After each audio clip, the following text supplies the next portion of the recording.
Assalamualaikum warahmatullahi wabarakatuh. Baik, kembali lagi dengan saya di Deep ID. Nah, di sini saya ingin melanjutkan pemrograman framework lanjutan. Sebelumnya kita menggunakan Laravel. Nah, di sini saya menggunakan React.js. Apa itu React.js? React.js adalah alat atau library yang digunakan untuk membangun sebuah aplikasi atau tampilan yang berbasis komponen, yang mana dia itu dinamis, cepat, dan interaktif. Dia lebih ke bagian front end-nya. Nah, seperti yang kita tahu, contohnya aplikasi Facebook, Instagram itu menggunakan React.js.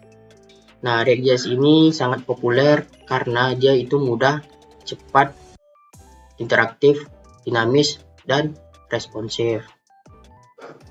Nah, berbeda dengan Laravel, kalau Laravel misalnya kita mau buat sesuatu itu harus di refresh dulu baru berubah tampilannya. Nah, sementara di React itu langsung aja, kayak nggak usah di refresh, langsung berubah gitu.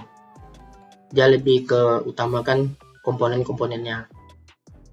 Selanjutnya kita akan memulai untuk menginstalnya. Pertama-tama pastinya kita menyediakan nih, cari aja Node.js. Nah, selanjutnya kita buka Visual Studio Code untuk membuat atau menginstalnya. Nah, pastikan dulu teman-teman membuat folder di C atau di D. Kalau saya di D. Nah, kayak gini, masuk aja ke terminalnya. Nah, jangan lupa untuk pastinya gantinya menjadi command prompt. Itu yang paling penting. Oh iya, sebelum itu kita membutuhkan beberapa extension yang mana nanti digunakan untuk memudahkan kita dalam menjalankannya. Pertama ada IE7,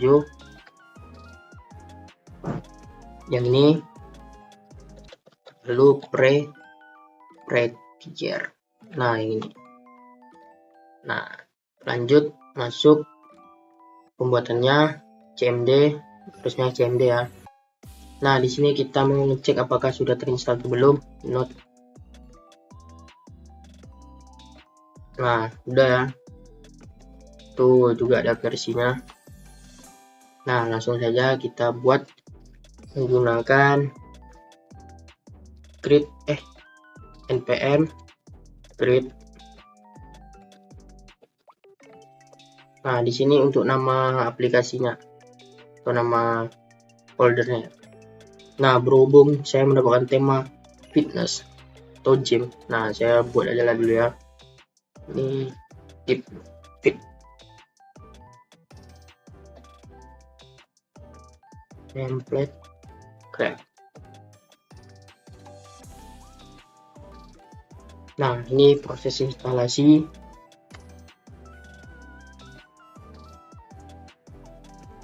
Seperti pilih React, JavaScript.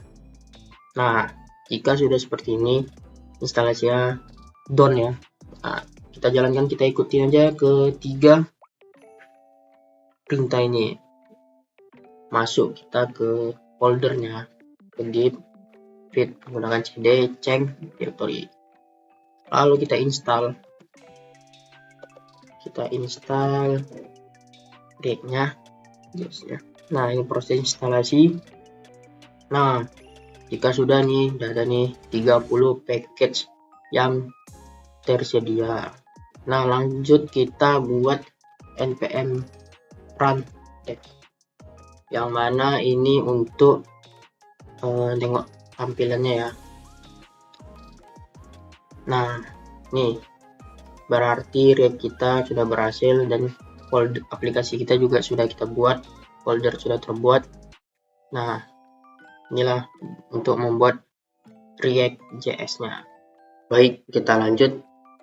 Tadinya kita sudah membuat folder dan aplikasinya, jadi langsung saja masuk ke aplikasinya dan folder tadi ya. Nah, di sini kita masuk aja. Nah, pertama kita cari src. Lalu di sini kita akan membuat folder di src.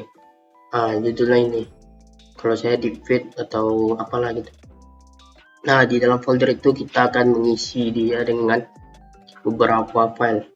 File itu akan dinamakan dengan komponen namanya nanti. Jadi ada komponen-komponen. Nah, pertama di sini kita mau, nah ini kan buatlah komponennya, artikel.jx, container.jx dan lain-lain. Lalu di sini kita buat main.jx yang mana itu digunakan untuk merender komponen yang udah kita buat tadi. Nah, saya kan udah buat beberapa komponen, artikel, kontainer, produk, dan Q&A. Nah, disinilah untuk memanggilnya gitu, di importnya. Nih, dia memanggil artikel, Q&A, produk, kontainer, sama custom. Nah, disitulah tempatnya, di main.jx gitu. Lalu di sini kita setelah kita buat komponen, maka kita mau butuhkan file HTML yang mana akan nanti menampilkan komponen-komponen yang kita buat tadi. Nah, buatnya di sejajar dengan indeks HTML.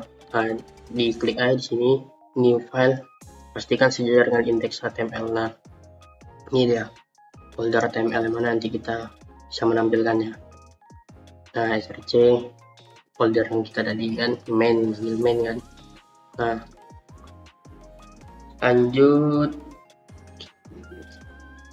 setelah beberapa komponen-komponen yang sudah kita buat tadi, nah di situ terdapat parent dan child-nya.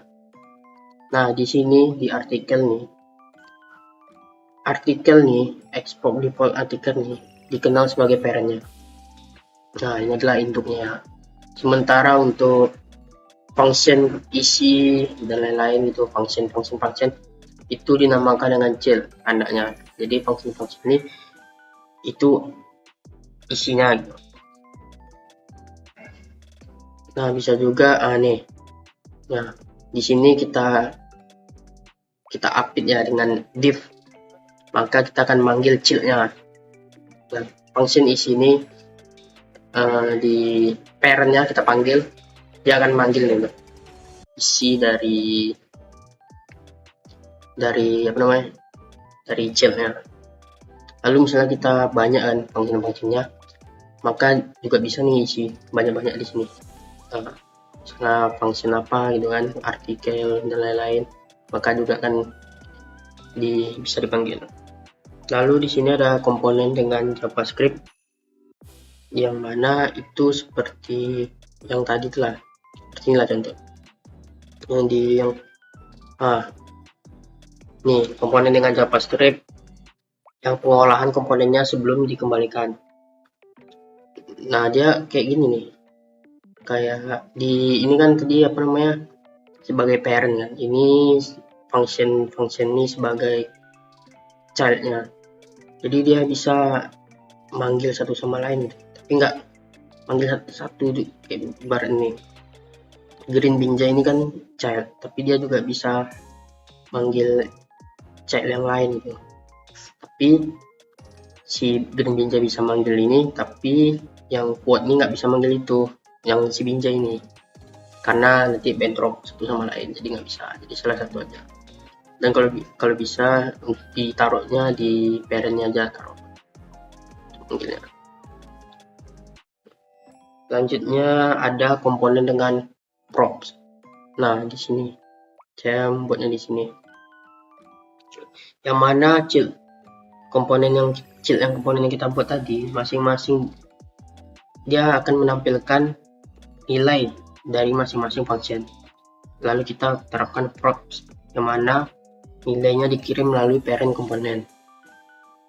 Nah, ini kan kita buatlah function anaknya, apa namanya, childnya prop dengan user card, dengan namanya user card, berisi prop. Nah, ini semua kita panggil lah di parentnya, kita panggil di parentnya. Maka nanti kita isi aja nilai-nilai yang di parentnya nih, nanti dia akan nama sama dengan alat. Nah, gitu. Nah, ini buat namanya, ini buat childnya, nanti dipanggil di parentnya gitu. Nah, pastikan ada ini cons dan panggilannya props yang akan nanti dikirim ke sebagai objek lalu mengirimkan komponen kayak gini contohnya. Coba kita runkan aja, masuk dulu ke ganti cmd, masuk ke folder zipnya.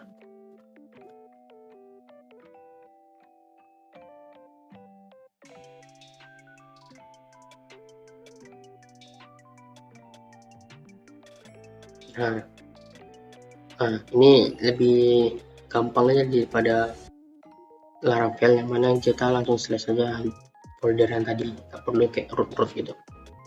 Nah, seperti inilah yang props tadi.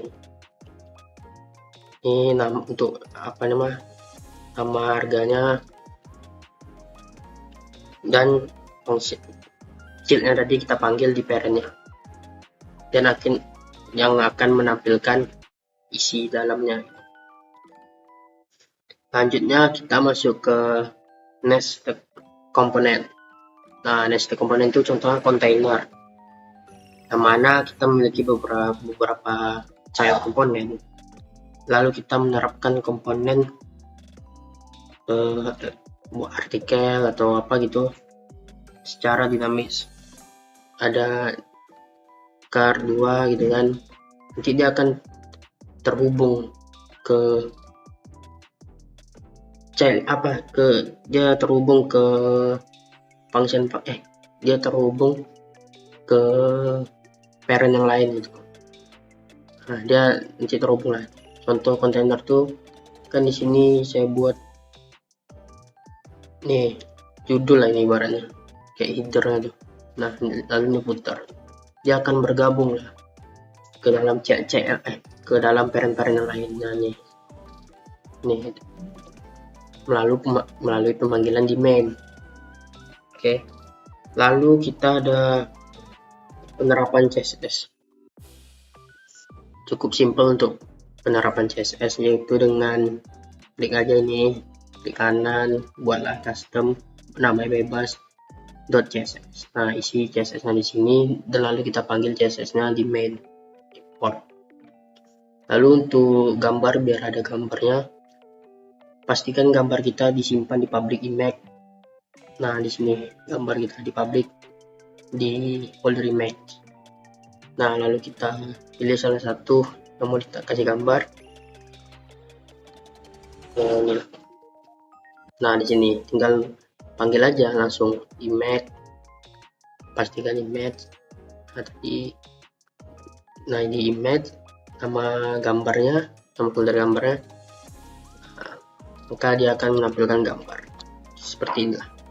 Ini adalah contoh simple artikel, ada Q&A serta produknya. Sama dengan produk, Q&A juga gitu, dengan menerapkan props child yang terdiri dari komponen-komponen. Nah, ini dia. Sebelumnya tadi saya di setiap komponen artikel ini saya cuma membuat satu child aja. Nah, di sini saya sudah perbaiki jadi beberapa child yang terdiri dari 4. Nah, setiap komponen artikel, komponen produk, komponen Q&A sudah dibagi menjadi 4 child. Nah, jadi segitu dulu dari video saya pada pertemuan kali ini. Kita sudah membahas menginstal Node.js, menginstal React.js, dan juga melakukan pembuatan folder dan aplikasi yang ada di React.js. Lalu juga ada pengenalan komponen dan child dari React.js itu. Nah, mungkin sekian dari saya. Mohon maaf jika ada kesalahan atau ada yang kurang jelas karena saya masih belajar. Sekian dari saya. Assalamualaikum warahmatullahi wabarakatuh.